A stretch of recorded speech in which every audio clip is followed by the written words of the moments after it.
is absolutely free. Just search Hello, everyone, and welcome back to the GSMC Fantasy Sports Podcast. I really hope you enjoyed those two very saddening segments, but there's no time for sadness now because today is a very important day in the world of soccer, football, the beautiful game, whatever you want to call it. The European Championships start today as host Germany kick off their Group A campaign against Scotland in less than 4 or so hours if you're on the East Coast like me, so it should be fantastic. But we are not previewing Germany today. We are fantasy previewing not one, not two, but three fantastic contenders for the European crown this summer. Spain, Portugal, and the Netherlands respectively. Some teams that definitely have the quality to go far, but it's definitely up to the style of play they adapt. And so I'm really thrilled that I'm able to present these three teams to you guys. But first up is Spain. So without further ado, let's get right into it. Now, Spain is one of those teams that, in my mind, really want to adapt a certain brand of football. The reason why they have been one of the most dominant sides in world football over the past couple of decades is the fact that their tiki-taka style of football has been so attractive to watch, and ultimately it hasn't really mattered that they never really had that one true striker who is just a target man that they could rely on always. Now we're starting to see that problem seep in. However, they do prove to be one of the most exciting midfields in this tournament, and I'll tell you why in a minute. But without further ado, let's just jump right into what makes this Spain squad so special. It all starts and ends with a man who is metronomic in the midfield.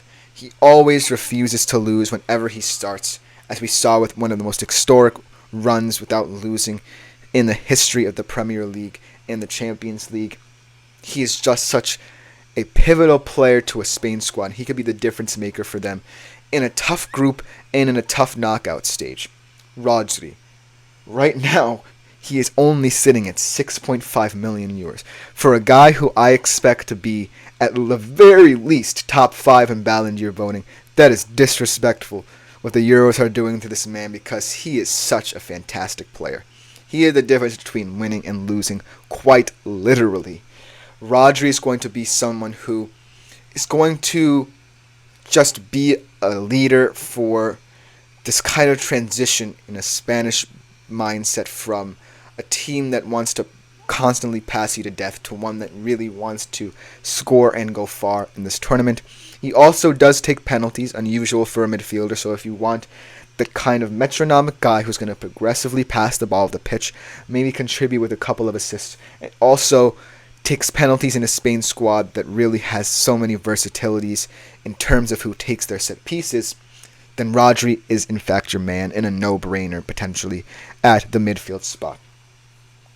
Now let's transition more to the defense, because the Spanish defense is one that really is not as strong as some of the other contenders in this tournament. But if there is one guy I'm really excited to see if he transitions his club form to the international stage, could be one of the best players at this tournament, and that is Alejandro Grimaldo. Fantastic debut season at Bayer Leverkusen in their unbeaten Bundesliga title run.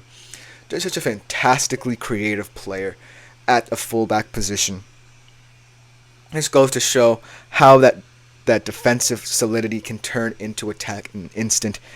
It just goes to show how versatile some of these European players are becoming. And Alejandro Grimaldo, obviously one of his first tournaments for this Spanish side, I'm really intrigued to see how Spain uses him, because if they do use attacking fullbacks to kind of push up the pitch, then they could be much more dangerous as a goal-scoring threat than people see them as of now. And so Alejandro Grimaldo at 5 million euros, look for him to be one of those strong crossers into the box.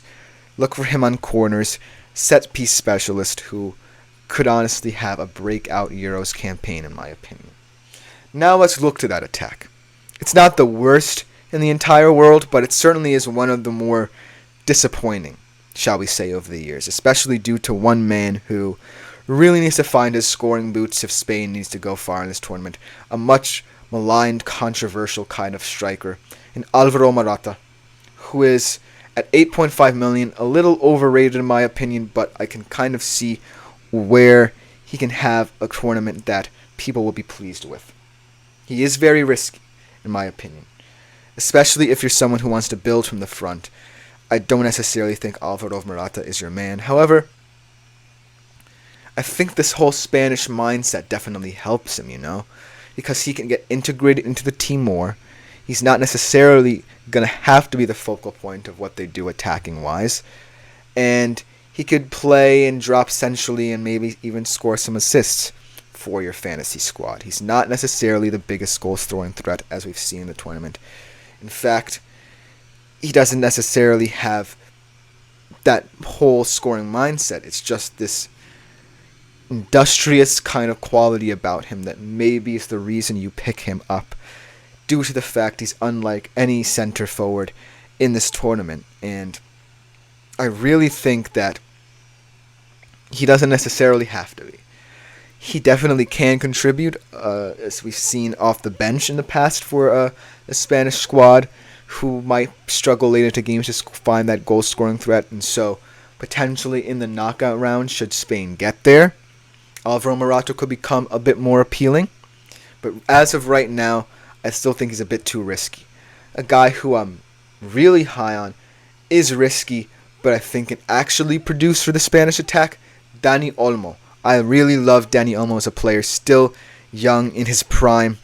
Just a fantastic winger.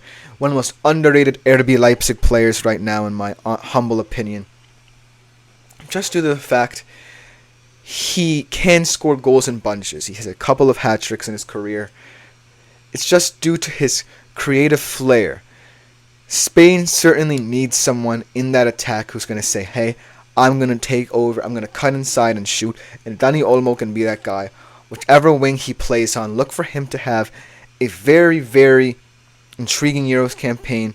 We'll see if he can find his goal-scoring shoes, because when he does, he's one of the most dynamic players in the world.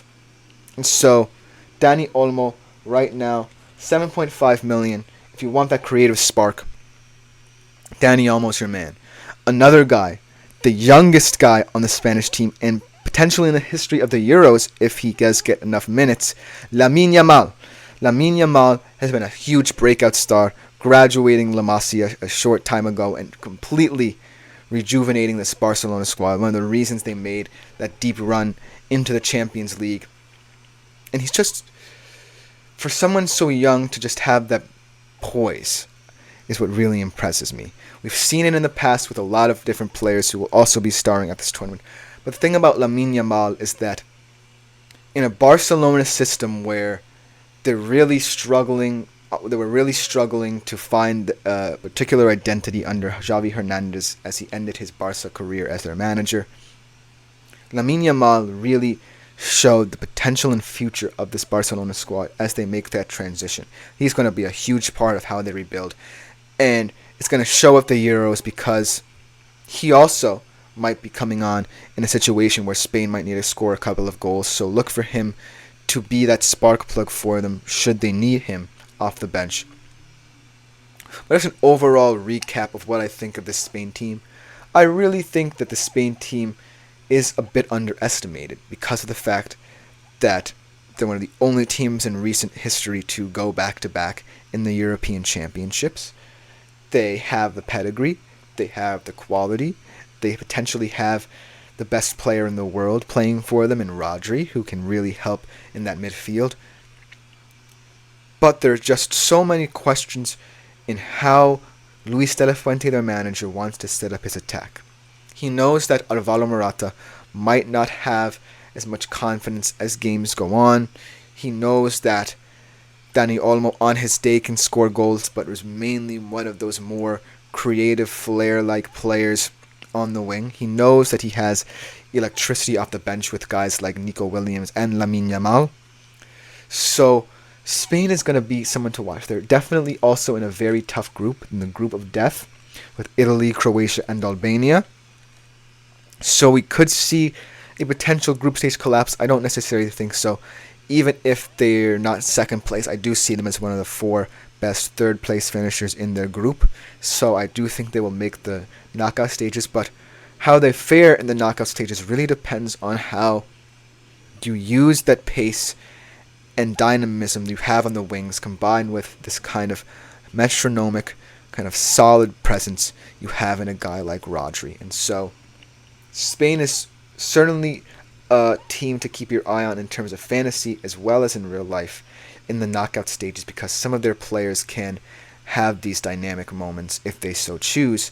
It's just up to them and how the system is set up for them to go far in this competition. But that will just about do it for the Spanish Euros fantasy team preview. Coming up next, follow Portuguese? I don't know, but we are going to be previewing Portugal as our next team for this Euros fantasy preview. You don't want to miss this because there are big names, and one of the biggest names in world football I'm going to discuss in this Euros fantasy team preview, and you definitely don't want to miss that, do you? We'll be right back.